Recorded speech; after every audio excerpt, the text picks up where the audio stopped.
Hello student, आज हम लोग पढ़ेंगे क्लास 10 की most important topic nutrition in animals के बारे में पढ़ेंगे। पहले हम लोग जानते हैं एलिमेंट्री कैनाल के बारे में। एलिमेंट्री कैनाल क्या है? एलिमेंट्री कैनाल एक होलो मस्कुलर ट्यूब है that extend from mouth to anus. Alimentary canal एक होलो मस्कुलर ट्यूब है, यह माउथ से लेकर एनस तक फैला होता है, एक्सटेंड होता है। अब माउथ, एलिमेंट्री कैनाल में माउथ आ गया, oesophagus, stomach, small intestine, large intestine और एनस के थ्रू वेस्ट मटेरियल बॉडी से बाहर रिलीज हो जाता है। माउथ, पहले हम लोग जानते हैं माउथ में एक ग्लैंड पाया जाता है, स्लैबरी ग्लैंड।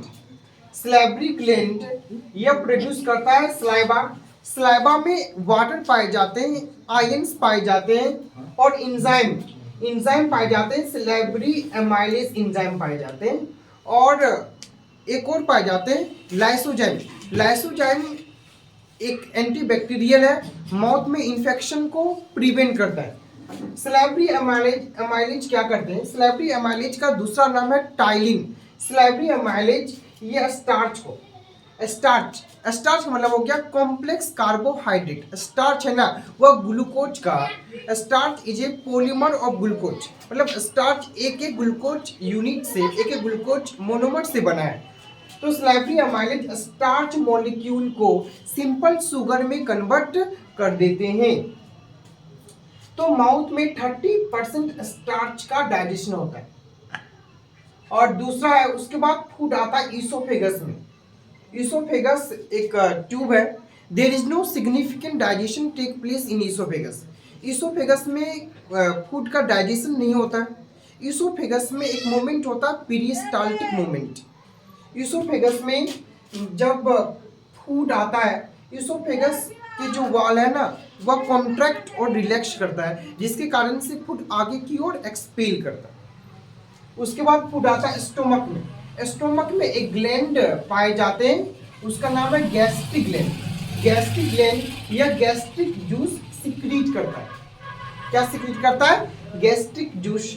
और कौन सा हार्मोन गैस्ट्रिक ग्लैंड को गैस्ट्रिक जूस सिक्रीट करने के लिए कहा था? Gastrin hormone. कौन सा हार्मोन?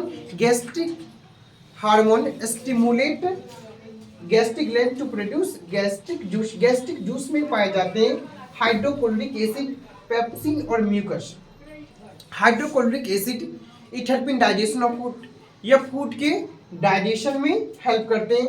यदि फूड के साथ कोई बैक्टीरिया, कोई माइक्रो ऑर्गेनिज्म बॉडी के अंदर चले जाता है, तो हाइड्रोक्लोरिक एसिड बैक्टीरिया को किल करते हैं, बैक्टीरिया को मारते हैं।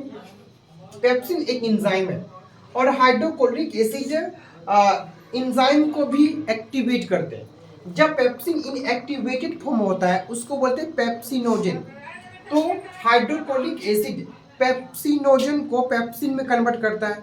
पेप्सिन एक एंजाइम है, एंजाइम एक बायोकैटालिस्ट होता है जो रेट ऑफ रिएक्शन को इंक्रीज करता है।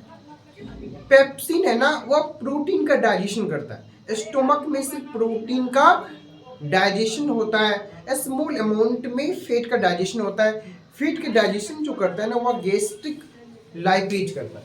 कौन करता है? Gastric lipase. अब नेक्स्ट है म्यूकस। म्यूकस का काम है, it protect the inner lining of stomach from acidic environment. Acidic environment stomach की इनर लाइनिंग को एसिडिक इन्वायरमेंट से प्रोटेक्ट करता है। प्रोटेक्ट कौन करता है? म्यूकस है ना, प्रोटेक्ट करता है।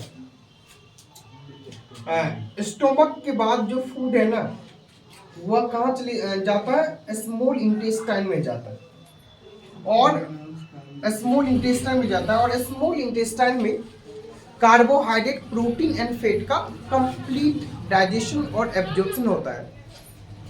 तो एक ग्लैंड है पेनक्रियास। पेनक्रियास यह हमारे बॉडी का सेकेंड लार्जेस्ट ग्लैंड है। यह मिक्सोक्राइन ग्लैंड है। मिक्सोक्राइन ग्लैंड का मतलब होता है यह एक्सोक्राइन और एंडोक्राइन दोनों पार्ट से यह बना है। पेनक्रियास यह प्रोड्यूस करता है पेनक्रियाटिक जूस। पेनक्रियाटिक जूस में 3 एंजाइम प्रेजेंट होते हैं। एक एमाइलेज प्रेजेंट होते हैं, लाइपेज प्रेजेंट होते हैं और तीसरा ट्रिप्सिन प्रेजेंट होता है। एमाइलेज कार्बोहाइड्रेट का डाइजेशन करते हैं, लाइपेज फैट का डाइजेशन करते हैं, और जो ट्रिप्सिन है ना वह प्रोटीन का डाइजेशन करता है। किसका डाइजेशन करता है? प्रोटीन का डाइजेशन करता है। और अनडाइजेस्टेड फूड है ना वह चले जाते हैं लार्ज इंटेस्टाइन में, और लार्ज इंटेस्टाइन से जो वेस्ट फूड है वह एनस के थ्रू बॉडी से बाहर निकल जाते हैं। Thank for watching.